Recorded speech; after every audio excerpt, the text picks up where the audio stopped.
Qué locura, que las cárceles fueran centros de reclutamiento, de adiestramiento y además de exterminio en algunos casos. Sí, de ahí cuando empezamos, viene la otra experiencia. Empezando el sexenio inmediatamente, como yo había sido presidente de la Comisión de Derechos Humanos, pues a recibir a las familias de personas desaparecidas.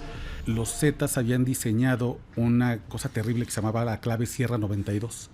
Y esa clave era cuando veían un vehículo que tenía placas foráneas de Coahuila y había 2 o más hombres jóvenes, los policías municipales inventaban una infracción, vas a exceso de velocidad, no traes el cinturón, lo que sea, los orillaban y entonces les aplicaban la clave. Y era identificar si no eran contrarios. En ese momento, te acordarás, había una pelea muy dura contra el cártel de Sinaloa.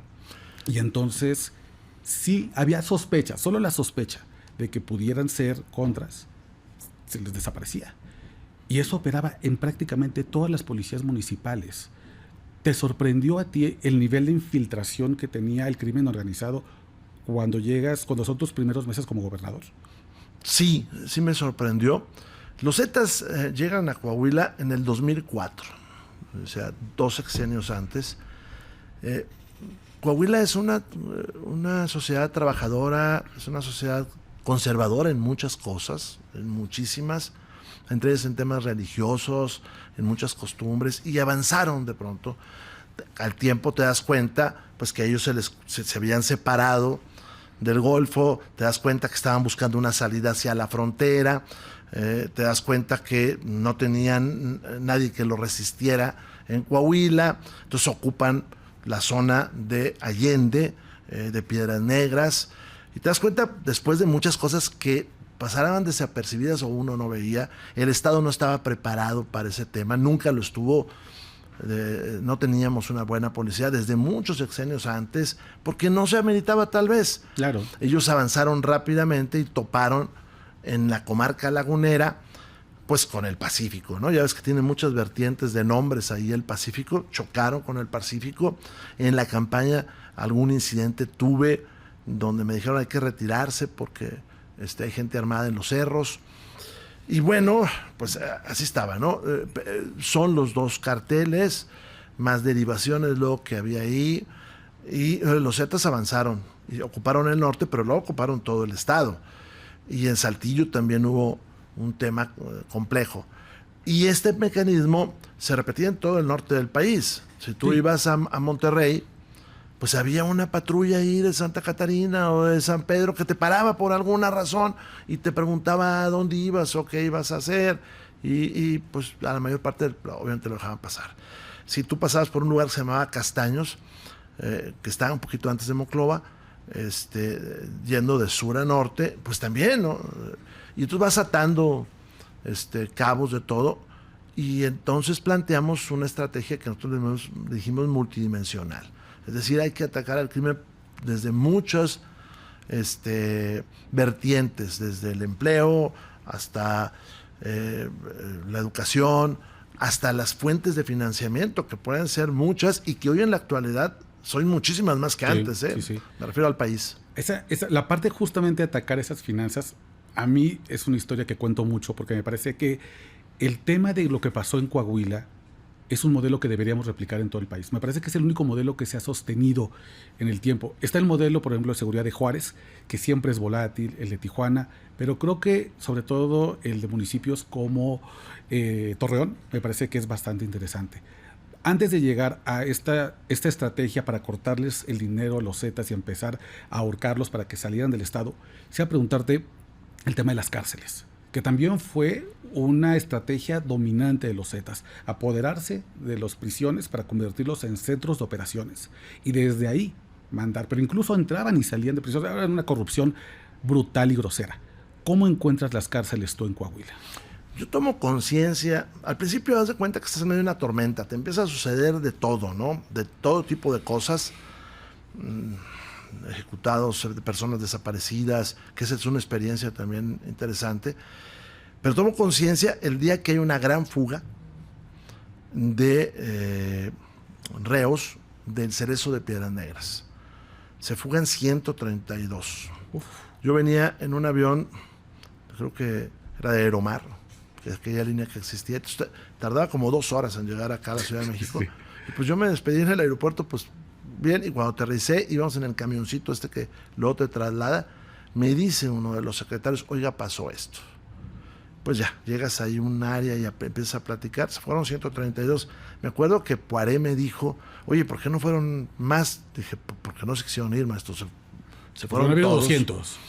Pero 132 es la misma cifra del incidente que hubo, creo que en la Ibero, ¿no? Entonces era una cifra que estaba muy, muy presente. Yo, en la soledad, tomé conciencia rápidamente de lo que estaba pasando. Ya la ofensiva del gobierno para terminar con los Zetas era muy grande.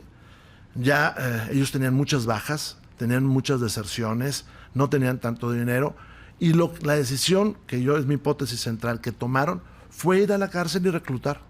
Una cárcel donde después te das cuenta que ahí vivían, una cárcel donde te das cuenta que ahí ejecutaron personas, que entraban y salían, una cárcel que en teoría no debe tener esos problemas, porque el gobierno anterior había tomado otro modelo de seguridad.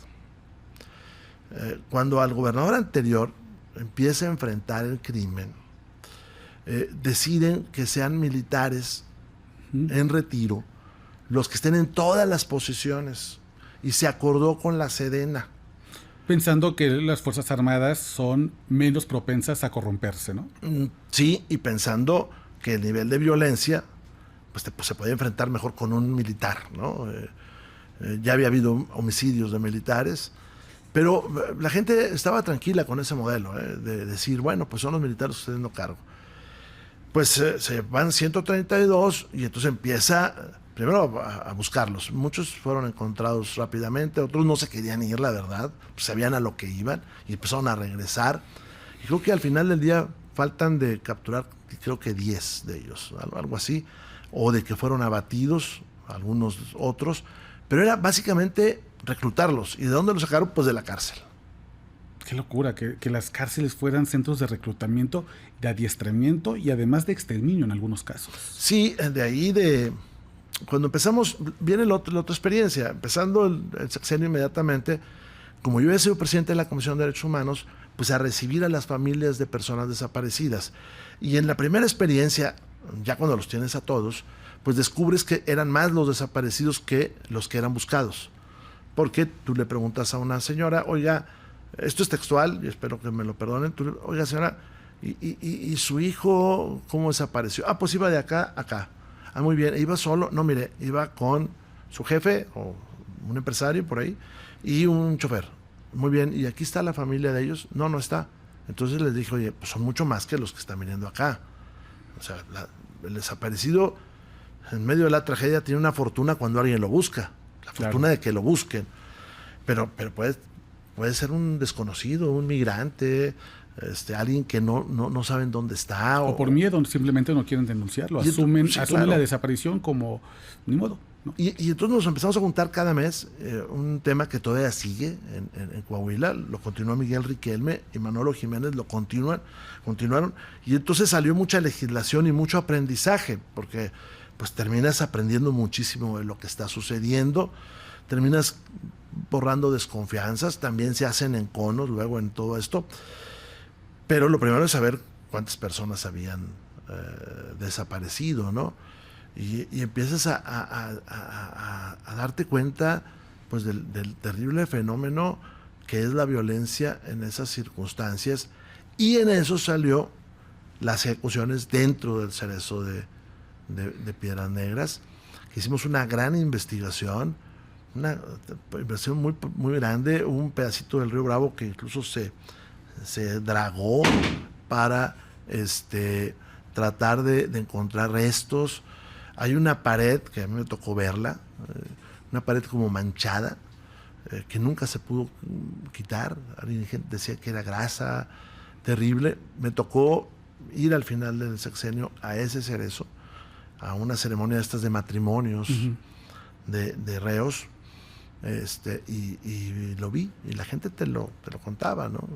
La grasa como lo que llaman los forenses emulsión orgánica, los cuerpos disueltos, lo que queda, digamos, con un cuerpo sometido a ácido o calor extremo. Y tú hablabas con ellos y te decían los reos, cuando yo platicaba con algunos en esa ceremonia, que pasa de todo, ¿no? Hasta cosas simpáticas sucedieron en esa ceremonia, ¿no?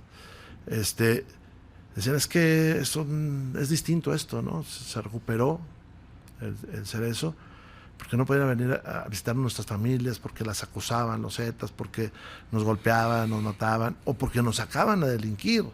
Que esto también yo lo aprendí de alguna manera, porque en la comarca lagunera, tiempo atrás hubo ciertos homicidios que se cometían y no encontraban quién era, pues era un reo que estaba dentro del cerezo de Gómez Palacio, ¿no? Entonces, pues no lo encontraban porque claro, se salía, ¿no?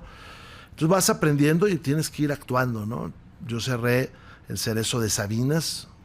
Claro. ¿Por qué? Porque te distrae tener tantos, entonces los juntamos en Piedras Negras. Cerramos el de Acuña, Coahuila y a Piedras Negras. Entonces ya con poco dinero puedes hacer más cosas. Claro, y focalizar tu atención en menos centros.